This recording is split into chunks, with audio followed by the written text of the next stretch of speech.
I'm Irene. I'm president of the Global Summit of Women that's taking place here in Berlin. Welcome to the ministers and government officials who are here and members of the media. I am proud to announce that today this summit is opening here in Berlin with 1,000 participants from 60 countries. Really 60 countries, not very real. And the last registration came yesterday from Saudi Arabia. So it is truly global.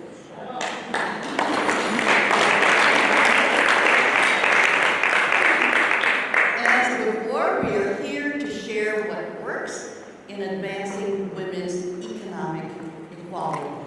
For 35 years, and yes, we are celebrating our 35th anniversary here in Berlin. That has been our mission. And this ministerial roundtable, we will hear about what are some of those steps.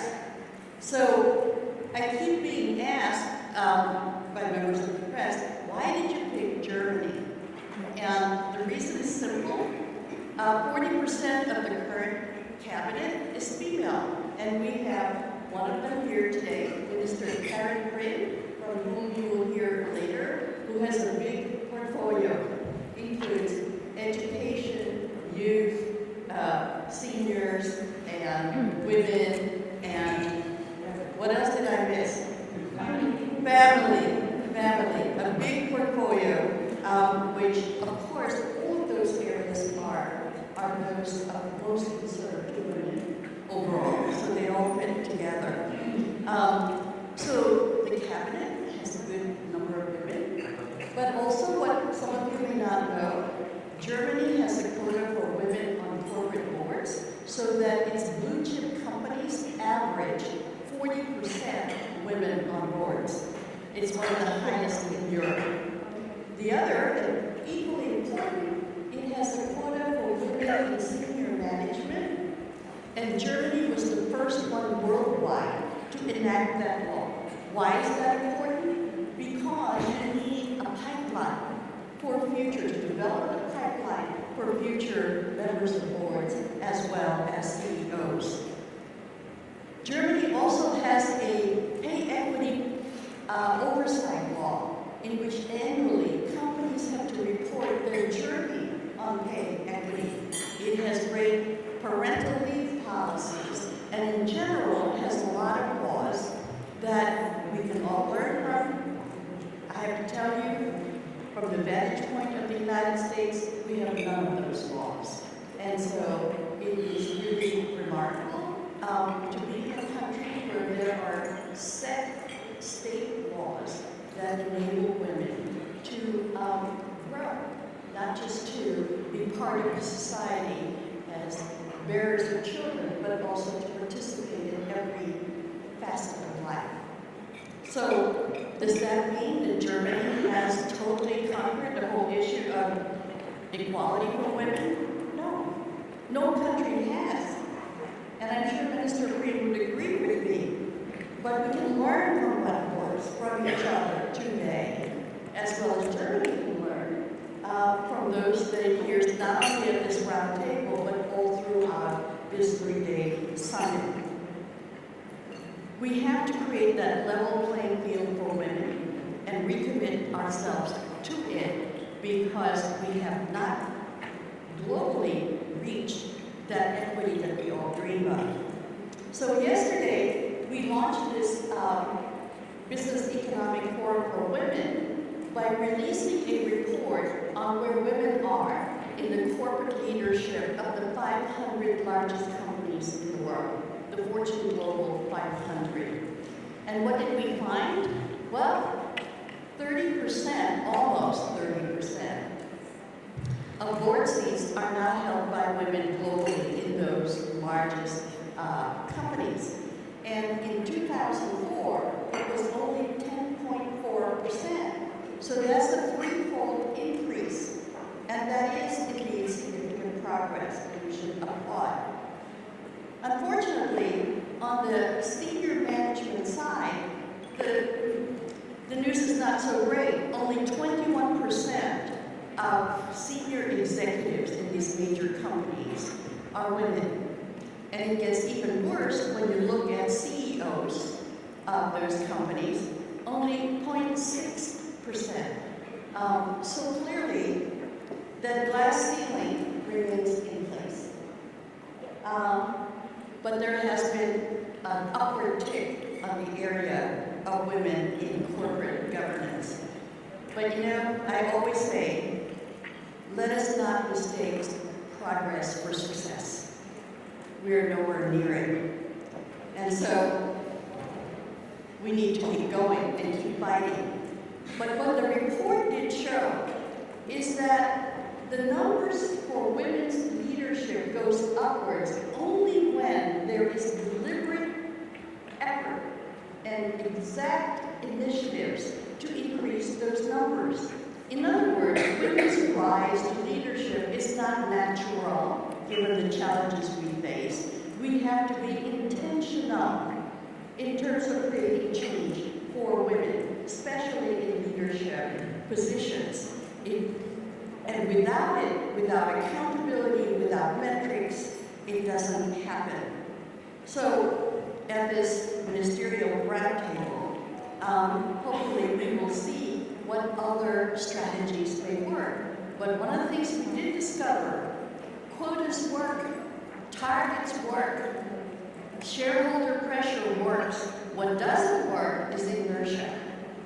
We have to be able to put laws in place. There's something to be said by legal mandates in order to make change happen.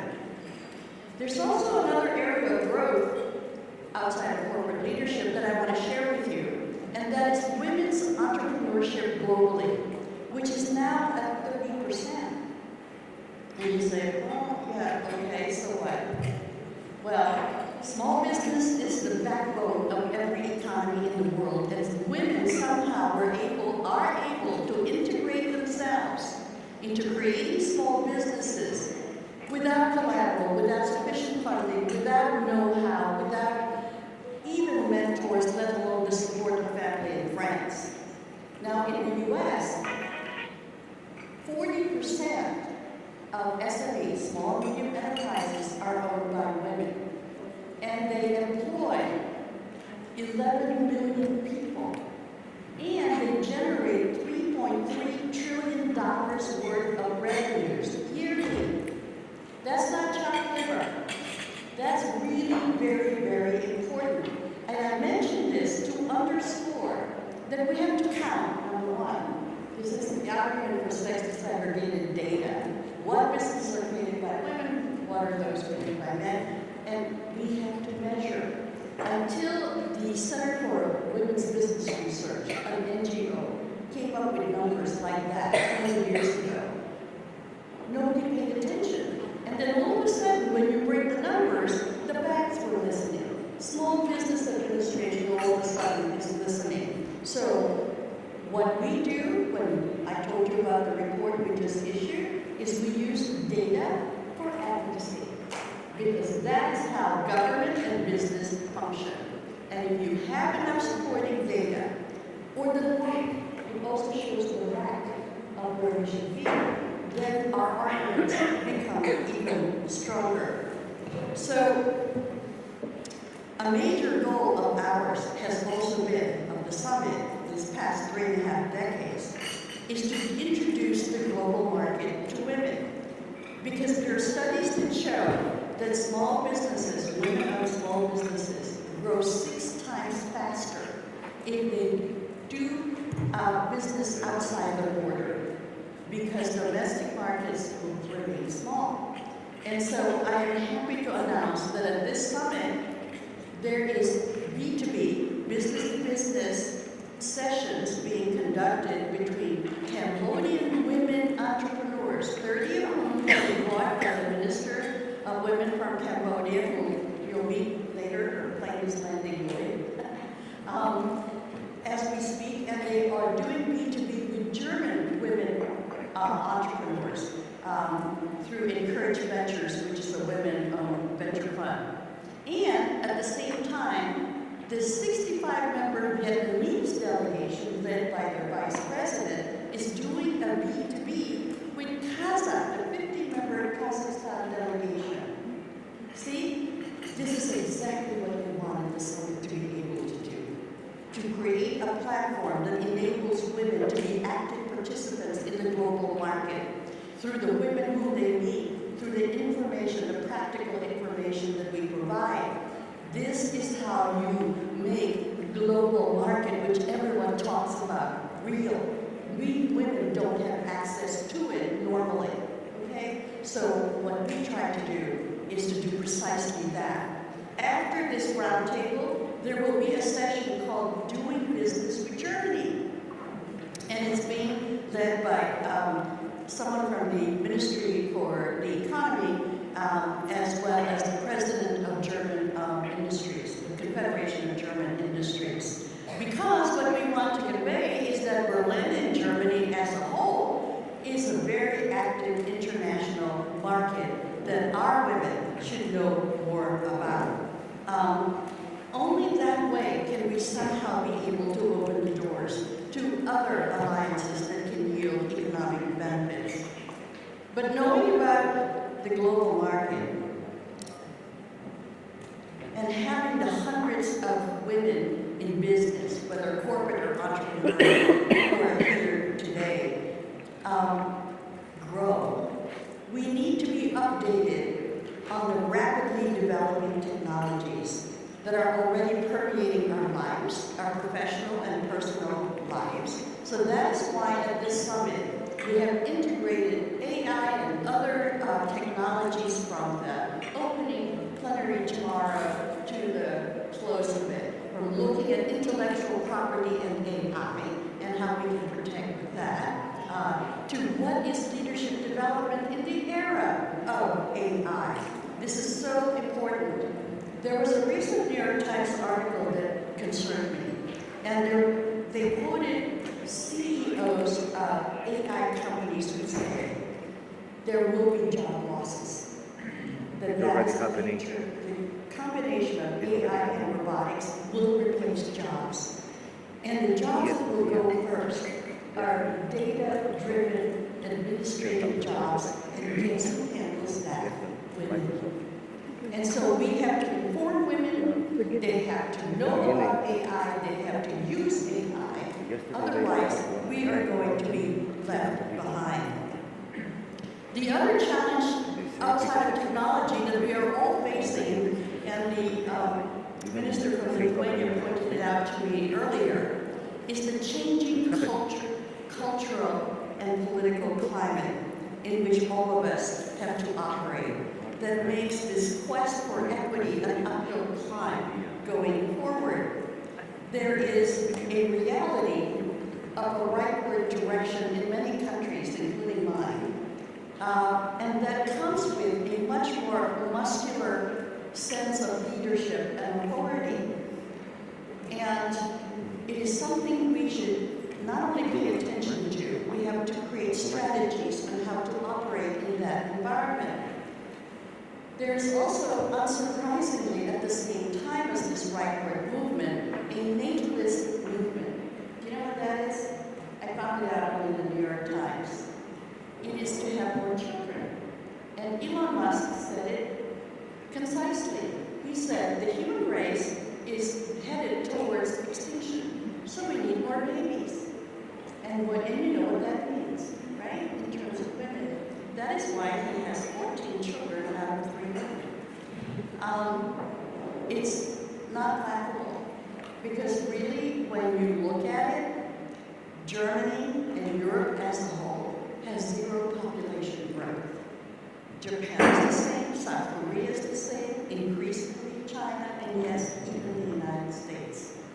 And so, for these economies, for these industrialized economies to grow, they really have to integrate women much more fully into their economies, the talent and expertise of half of the population. This is what's often referred to as the business case, the business rationale for why women should be economically empowered. And it's something that all of us in this room should repeat over and over.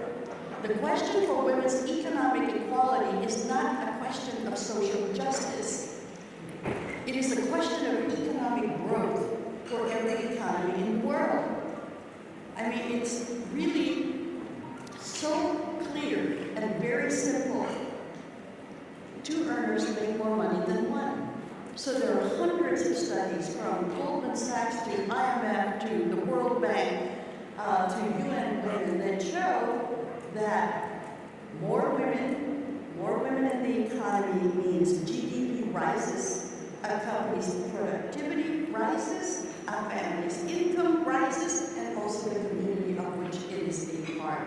So not to include women at the economy at all levels, not just at the bottom, not just as workers, but also as managers and senior officers. Not to do that is like running a race with one leg. It is stupid and so clear, and it seems so simple. So why is that reality not accepted? And you know better than anyone. It is cultural biases that are still there that we have to work against. Biases about what women are able and capable to do. But you know what always gives me hope? The very women who come to this summit to present, to attend, and to hear, we have a youth forum, and they give me hope. They do businesses, they have created businesses that they just amaze me. They are the next generation. They will create enterprises that most of us never dreamed about. And I'm happy because they have to replace us. We have to equip that next generation and to grow that expertise so that there's an impact on the generations of girls and women to come. At the summit, we have to, looking backwards, to praise the groundbreakers who will make it possible for more youth forums to be filled.